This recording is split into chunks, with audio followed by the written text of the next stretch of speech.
Welcome back to Speak Pact. We are thrilled to have you join us today, and it's definitely going to be well worth your time. And I know that you're going to walk away with some real tangible things that you can do to boost your own speaking career and get your voice out there in bigger, broader ways. Today, we have Dr. Greg Wells with us. He is someone to watch. You're out there, you've got 5 books, but even bigger than that, you're utilizing those messages within the books and getting your voice out there in pretty big and broad ways. You are a world leading physiologist, right? Physiologist. And that doesn't just happen. That happens, you have decided to not be the best kept secret and really get your voice out there. There's a lot I want to cover, some of the things that you've done and how those opportunities opened up for you. But what I'd really love to hear is how did you go from physiologist to, hey, I might have some value that people want to hear?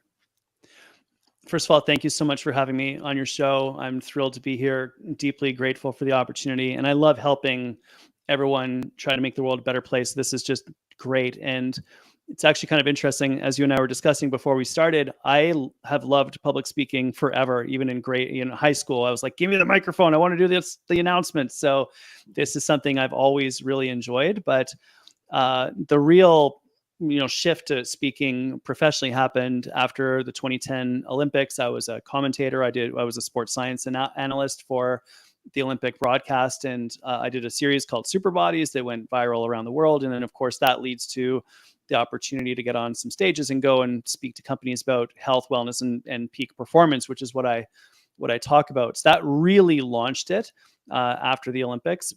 But having said that, I've always loved communication. I've done segments on Discovery Channel. I've done segments on whatever magazine interview that I could possibly do. I've always enjoyed that, and I actually believe that it's important for us as scientists to tell people about research, to explain it to people in a way that they can understand. And so it's started in high school, and it's carried all the way through, and now I'm just doing it more and more often. So you decided somewhere along the lines that you actually do like being in front of people. Number one, there are those personalities. And then number two, there's personalities like me that love to put you in front of people, right? So you recognize that about yourself.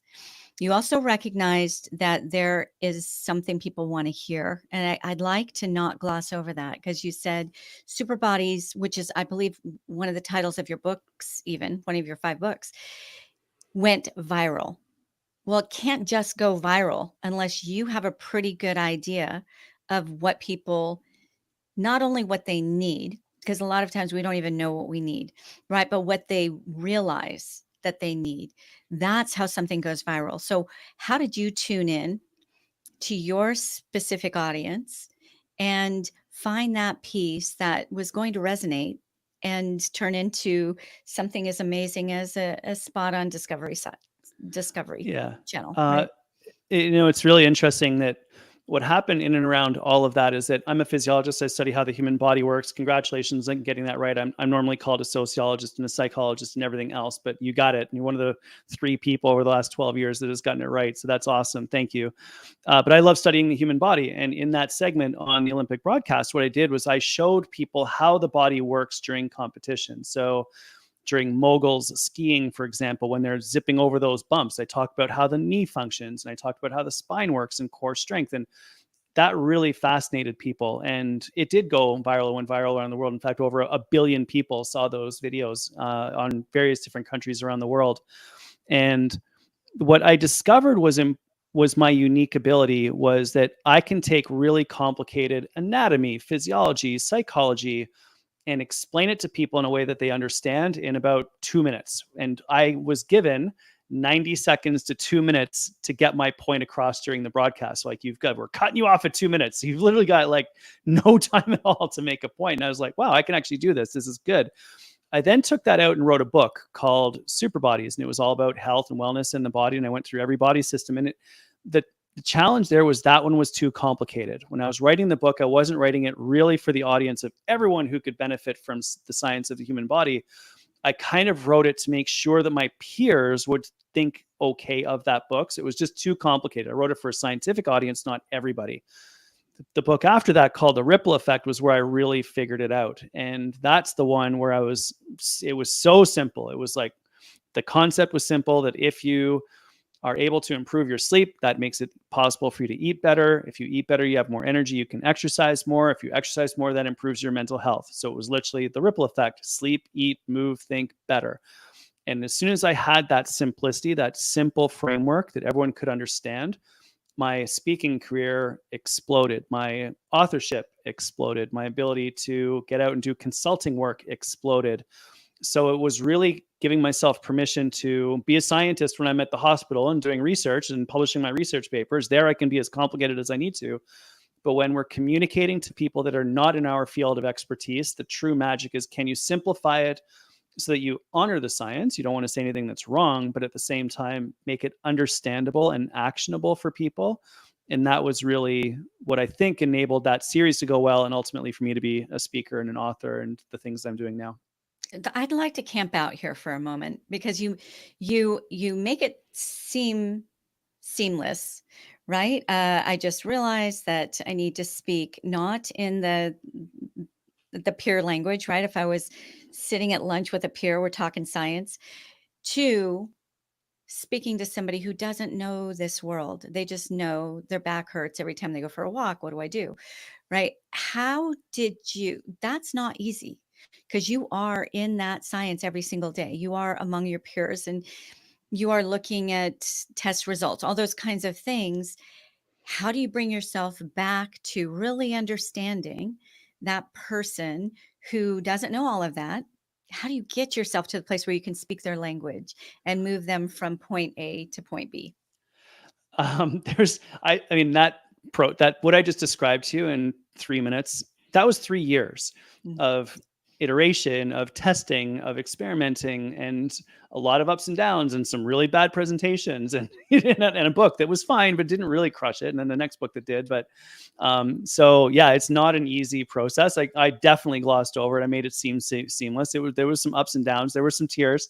There were some embarrassing moments, right, where you do not want to be a speaker ever again. But I mean, maybe I'll try this one more time, and then that one was okay. But here's what I began to test. I began to test when I was on stage and speaking. I was very sensitive to whether or not the audience was engaged.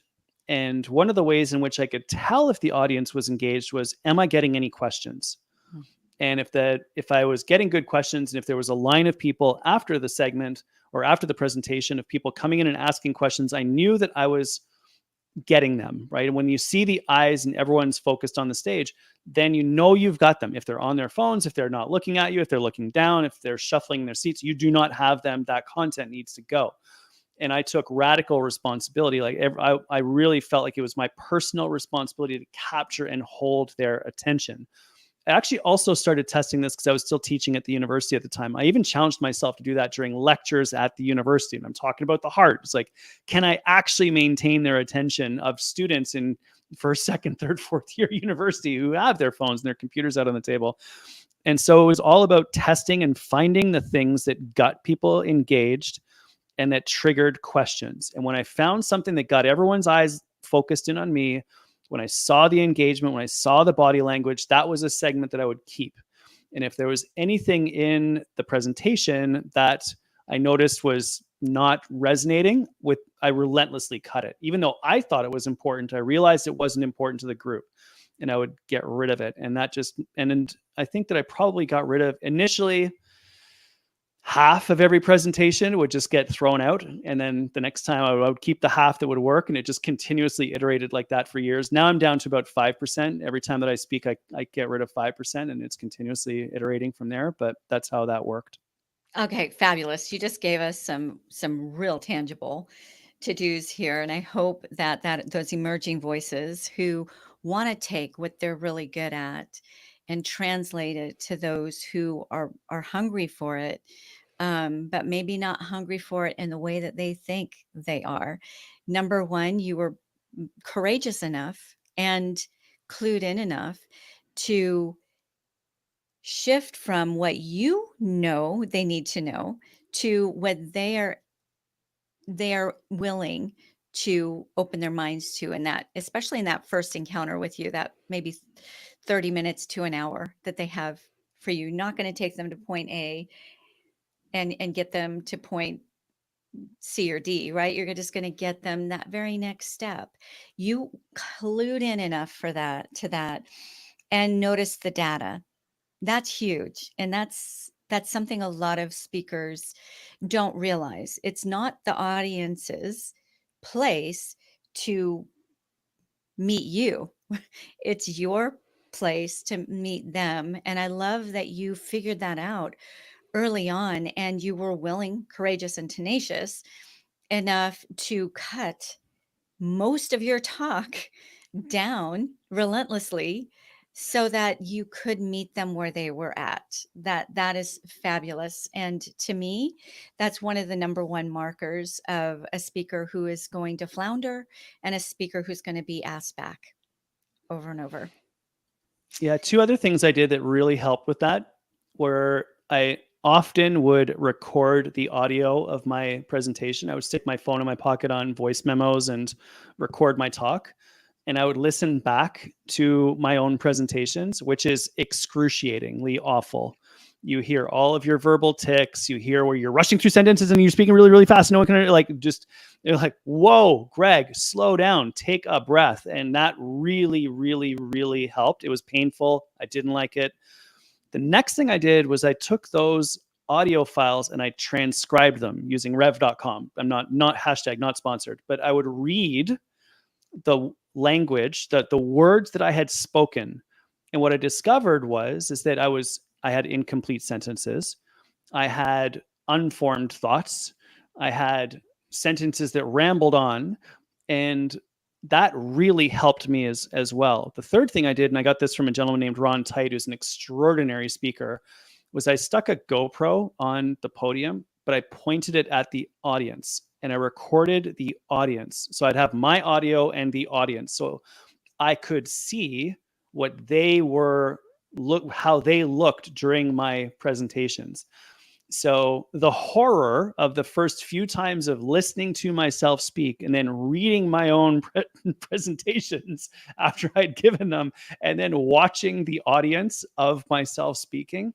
I mean, there was like the worst, like ego destruction times a million, but that really, really helped me to figure out what I was saying, how I was saying it, is it working? And it's just like, the hard work that you got to do to get great.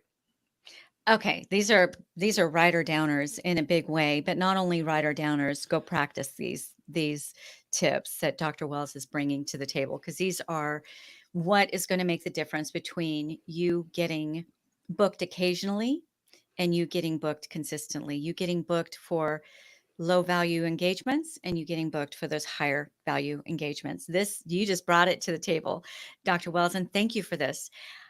I find it fascinating that you were able to figure these things out even after being a professor. I know you worked with the University of Toronto. You've taught a lot. It's really hard to shift from, okay, there's students here who have paid to learn something.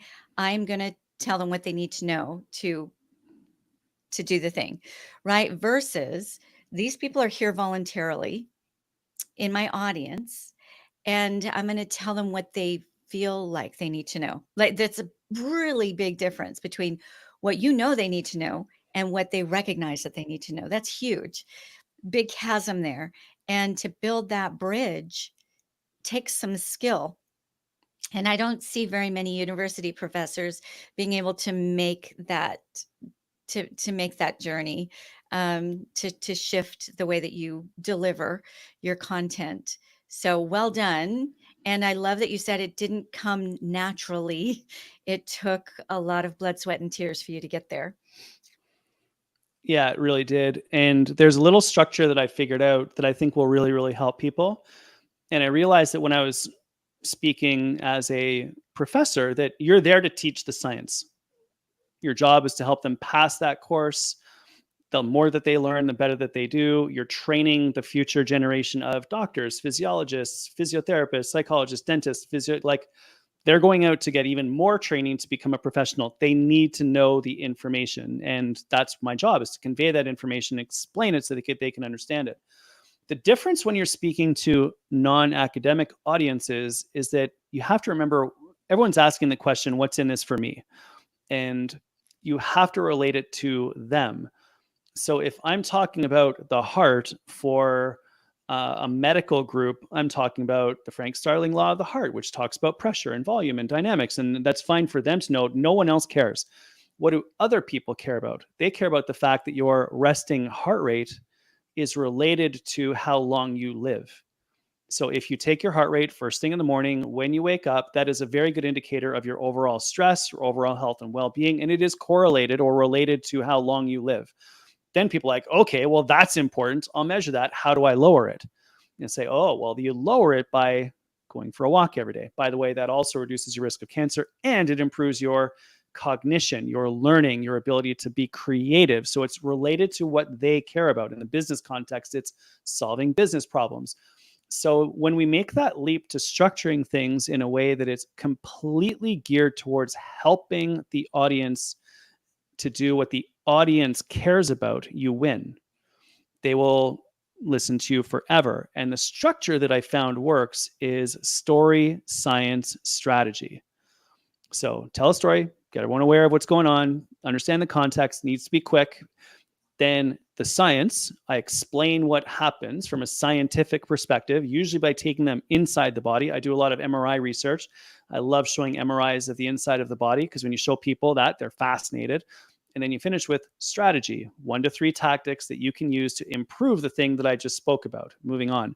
And then I will typically run through that 3 to 4 times per talk. So there would be 3 or 4 sections, story, science, strategy, 3 times around, intro, extro, you're done.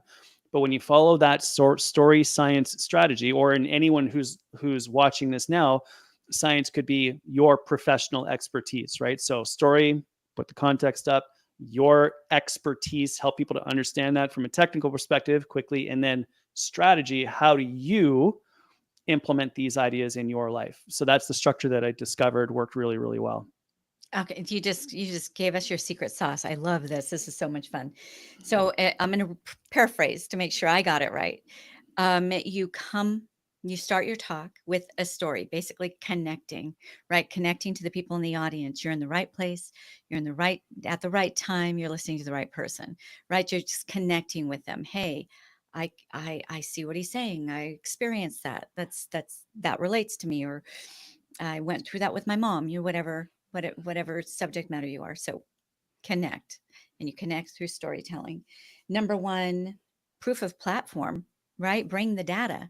Why do they care about this? You need to understand your audience enough to know that they care about that resting heart rate because they care about living long, right? So you can speak to that. Each person in their own space, there is data that backs up your process that relates to the human being who's sitting in the chair, right? And then they get, that's what's in it for me. This is why I want to stay in clue in, because Dr. Wells is going to help me know how I can care for my resting heart rate so that I can live longer for the people that I love, whatever it might be. So understanding your audience, bringing them the data, should basically showing them without tooting your own horn, showing them what your platform, why you are the person to listen to get to that next step. And the next step is showing them the strategy, giving them the micro wins right there in that 1 hour talk, however long it might be, so they can walk away, implement put into action some of the tips that you gave them, start seeing a difference, and then seek you out. Because if you got me that much difference in a 1 hour, 45-minute, 1 hour talk, how much more are you going to get me when I read your books, or I come to your other talks, or I seek you out for your services? How much more? I've already experience that you understand who I am, you understand what I need, and you've given me some actionable steps. So that strategy piece, how to, brilliant. Story, science, strategy. Love that. Super, super clear framework, and that you repeat it more than once.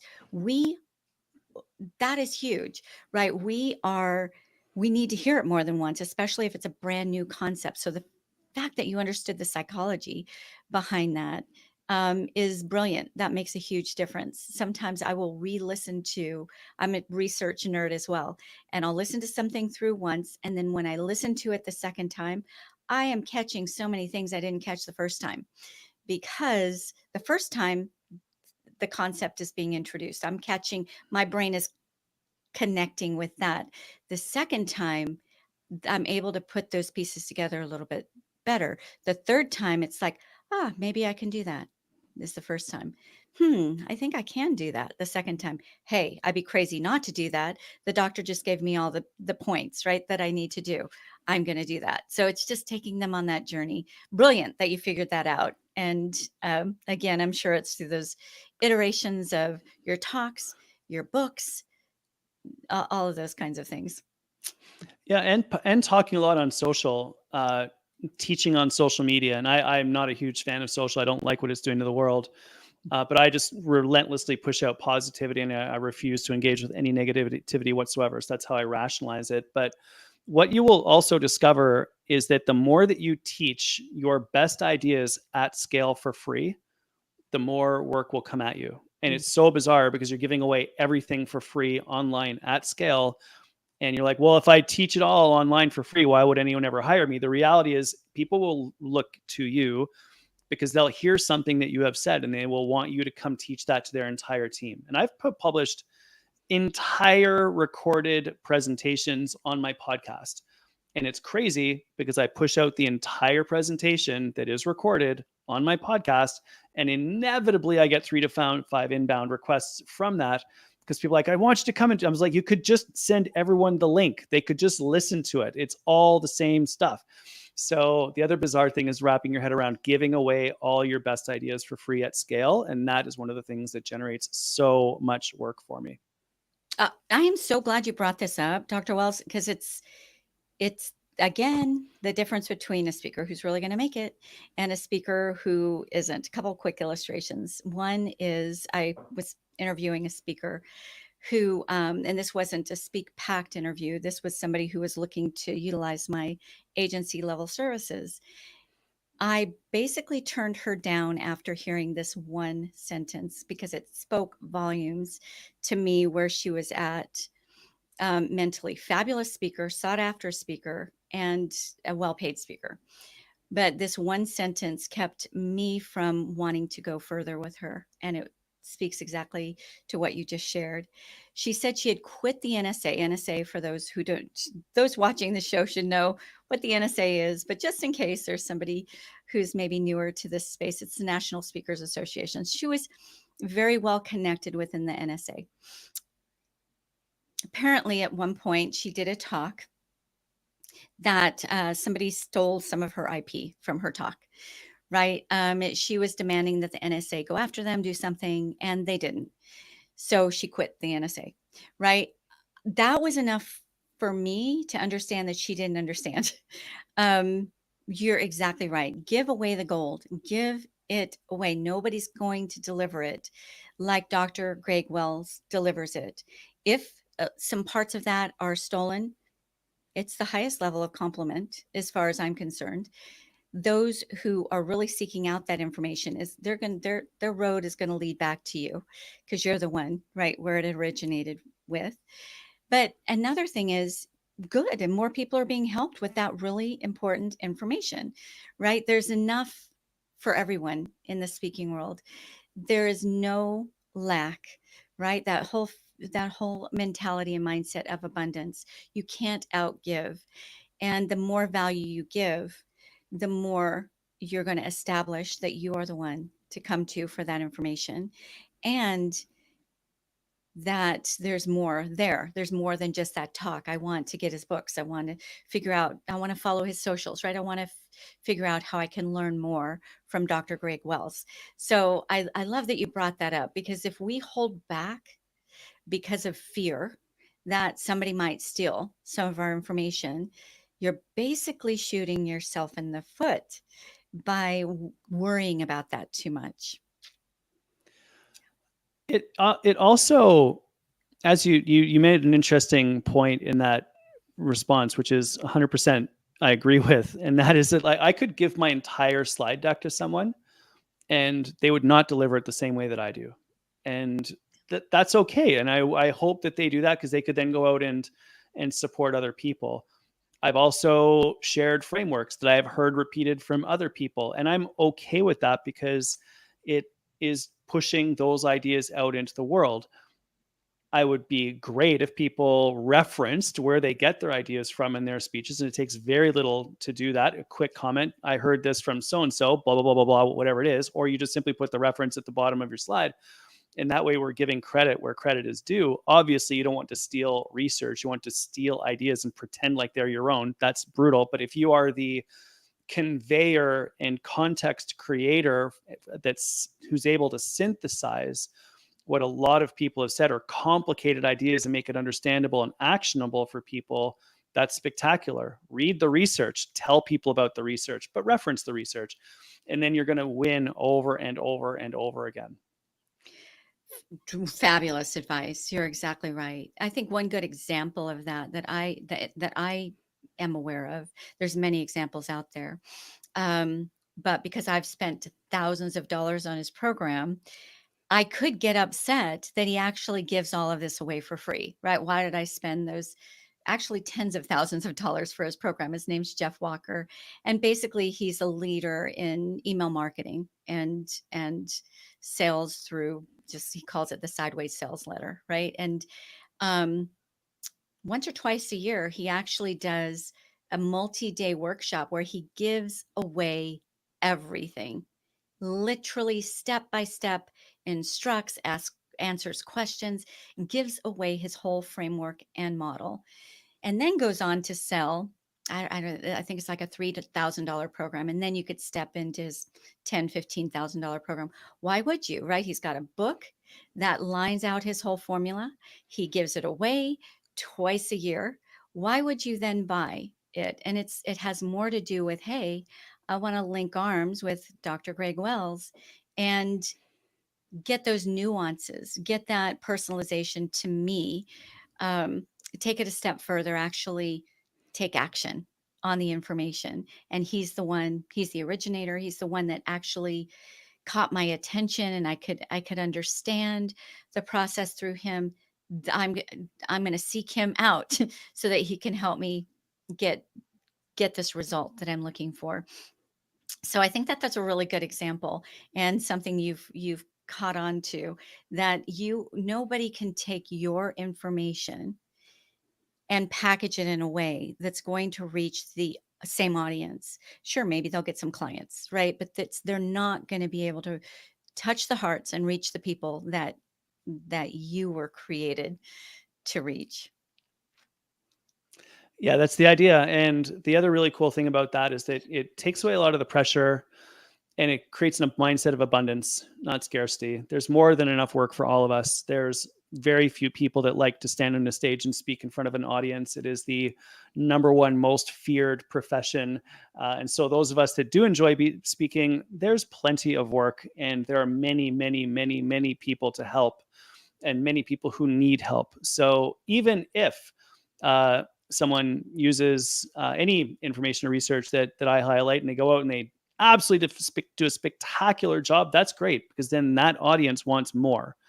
And they probably won't bring the same speaker back year after year. They'll be looking for someone else on that topic. And if I'm in that space, I'll win next year. And then I'll pass it on to a colleague of mine the following year.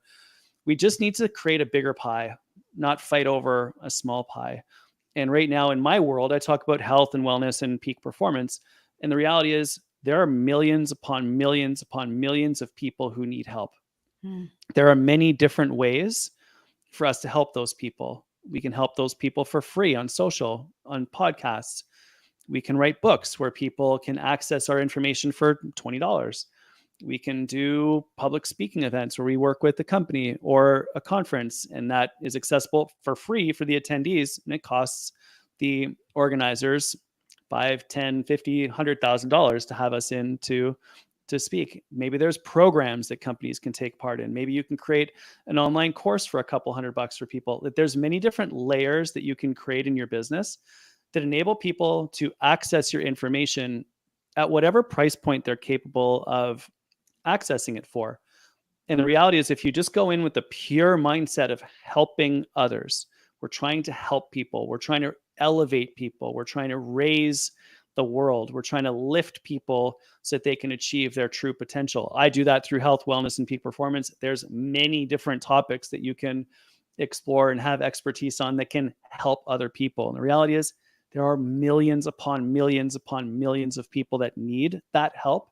And if we provide it at scale, if we provide that with a mindset of abundance, it'll probably come back to you. It's the karmic business model, which I learned from Ian Lopatin from Spiritual Gangster, a friend of mine who runs that company. And when I was listening to him do his Q&A on stage, he described the karmic business model. The more his company gives away, the better his company does, which is kind of weird because he's giving away his profits to buy meals for kids all over America.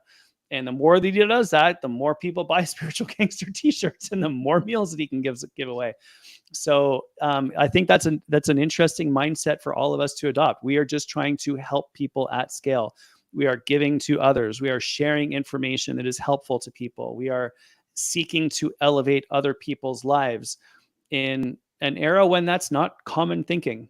That is not the norm right now. People are scared. People are nervous. People are anxious. People are fearful. And in many cases with good reason. But when we elevate everybody, we're making the world a better place. That's what we do. And we all do that in our own area of expertise. The way we do that is by communication, the written word, audio, or video. And when we do that consistently over time, karma will determine that you will get something back from that. If you help 1 million people, you're probably going to be able to feed your family. So that's the mindset. Okay. So many fabulous keys in there. And I want to tackle a few of them. And then I want to, there's a lot of people at this point of our interview who want to know how they can find you. So we'll talk about that in a moment. But I think what you're saying is it all boils back to the beginning of why did you become a doctor, right? You don't lose sight of that ultimate goal. You became a doctor not because you wanted to be a prosperous speaker. That's the that's a result. You became a doctor because you honestly wanted to see lives transformed and helped. Otherwise, you wouldn't have been a scientist for actually a senior scientist for the hospital for sick children. I mean, oh my goodness, right? You want sick children well. That's why you got into it. So when your focus remains on that ultimate goal, that ultimate desire, and not on how great Dr. Greg Wells is and how, what your following is and how many speaking engaged, people feel that. They feel where your focus is. As your focus continues to remain on that ultimate goal of helping people, then your right fit people are going to come into your fold. You don't need to beg them. You don't need to do an infomercial every time you get up on that stage. It's going to happen. When you hold back, that's felt energetically. And I love that you shouted out, right? You shouted out the Spiritual Gangster. I'm going to look him up now. And actually, anytime there's a shout out on my shows, like I just mentioned, Jeff Walker, we actually put in the comments, hey, you were shouted out on this show. It's all for the greater good, right? I'm not going to hide Jeff Walker, you're not going to hide what you learned from the karmic business model, right? You're going to shout that out. And as we're all doing that in that go give spirit, it really just helps people find the information they're looking for and connects you to that. So thank you. These are fabulous points you're bringing to the table. How do people find your books? How do they find you if they want just more of what it is that you're bringing to the table? Yeah, if anyone wants to reach out, I'm super thrilled to support everybody. My website's drgregwells.com, drgregwells.com. All my books are there. There's 5 of them. Information on my speaking is there. The podcast is there. The blog is there. So there's 250 podcast episodes, 250 blog posts, tons and tons and tons of free info, all my socials. Contact page. So if you message me and just say, hey, I heard you on Antoniette's podcast and I have a question about blah, blah, blah, whatever it is, I will totally get back to you. It might take me a little while, but I promise you I will get back to you. Yes, that's the beauty and pain of being sought after, right? You have a lot more people reaching out to you, but the fact that you said that you will get back to them again speaks to your desire to really meet the people and see the transformation. So that's Dr. Dr. Greg, no tricks, Greg, one G, Greg, Wells, WELLS.com. For those who are just tuning in by ear and not seeing the show notes, drgregwells.com. Fabulous. And 5 different books. And I think you said your speakers page is there as well, right? Because there It are is. a good number of agents that tune in to Yeah. find a speaker for what they want. So you have Wells Performance. You have a company called Wells Performance. Tell me a little bit. You do global consulting, right, across the world. People are bringing you in. What kinds of organizations are bringing you in, and what is your one thing that you try to leave audiences with? I know that probably varies from audience to audience, but when you go in, you get an engagement, you go in, in your mind, how have you succeeded when you walk out? Yeah, it's interesting. I built Wells Performance. This is a consulting company to take my speaking, my books, and our corporate programs to help schools and businesses. The whole idea is for us to answer the question of what would it look like if you went to work and you actually got healthier? Like, what would that workplace look like? What would that school look like?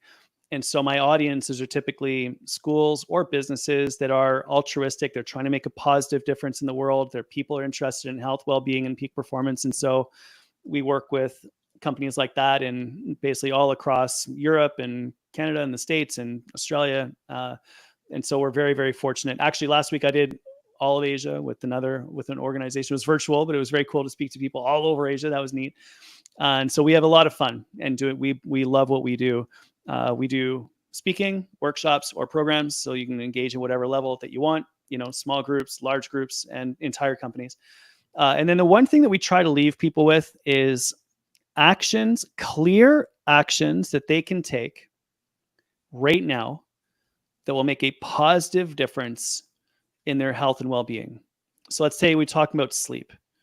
We would teach them about defending your last hour, making sure that that last hour is protected before you fall asleep so that you can deactivate, you can fall back, you can fall asleep. Or if you are going to work and you want to improve your mental health, lower your risk of anxiety, decrease feelings of depression. We talk about eliminating all distractions, turning off the audio notifications on your devices, protecting 30 minutes a day for your number one most important priority in a tight bubble of total focus. That term, tight bubble of total focus, from Robin Sharma, the monk who sold his Ferrari author.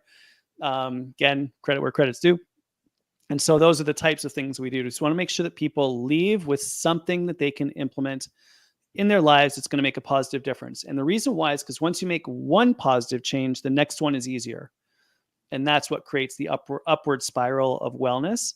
And once you get a little bit of momentum in a positive direction, it becomes a self-fulfilling prophecy. And we just want to move more people onto that upwards trajectory in any way that we can. So wins beget wins, right? That's brilliant and key. I hope that our speakers really latched onto that. So if you can, let's say in the span of 30 minutes or 45 minutes, give that audience at least one tangible thing that they can put into practice either right there or easily in their lives, where they experience a micro win, even the smallest of wins, that is going to create a desire for them to get the next win and the next win. And hopefully the desire for them to get that from you. But if not, they're out there improving, right? Improving their lives. So huge. Speaking of micro transformations, as we close, for the speakers who are listening to you right now, listening to this interview right now, and they know they've got a body of work that they've had high success in, and now they want to pass the torch. They want to start getting their voices out there. Is there something tangible? If you were to talk to yourself those years ago when you first really started to get yourself out and into the speaking circuit, right? What piece of advice, what one thing if you would have done differently you would do? If I could go back and speak to Greg 12 years ago and say, do this one thing, first of all, Greg 12 years ago wouldn't have understood and would have probably, it wouldn't, anyway, it's my ability to learn from myself has improved a lot more now that I'm doing more meditation. But what I would say is simplify relentlessly. Less is more. Simplify, simplify, simplify. Don't try to teach 3 things. Challenge yourself to teach 1 thing. Slow down. Be specific. Give people time. Walk them through it gently. Bring out the emotions. Help them see the future that's different if they do this thing. But the magic, if I was to be able to go back and learn 1 thing earlier, it would be simplify relentlessly. Do less, do it infinitely better. And you don't have to teach it all now. They will come back and you can teach more later. Just do 1 thing really, really well. A brilliant piece of advice. I love that we're ending on this.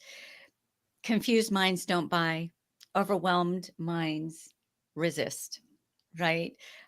Full bellies don't want seconds. I'm very Italian, and my grandfather would like fill my plate. Like my head would be here to the table. He'd fill the plate up here, eat it all, and I'd speak, Grandpa, it's amazing. I love it, but no more. I can't take Yeah. it. So no matter how much goodness you have for them, if you give them too much, you're going to leave them with their hands up, kind of resisting.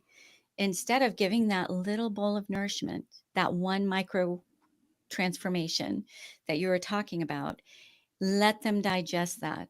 And then they're going to want that second bowl and they're going to seek you out to get that. So perfect advice as you and I are on a pact to impact, and we extend this out to the Speak Pact audience. Let's make the biggest transformations we can through those little micro transformations, right? Step them along. Fabulous. It has been so fun interviewing you. You've just brought so much to the table. Dr. Wells, thank you for being with us today. My sincere pleasure. I've loved this conversation. It's very different than any other podcast I've ever done. So I'm so fired up about being able to help other speakers and really, really excited and grateful. So thank you. You brought a lot to the table. Thank you. And for our Speak Pact audience, ciao, ciao for now.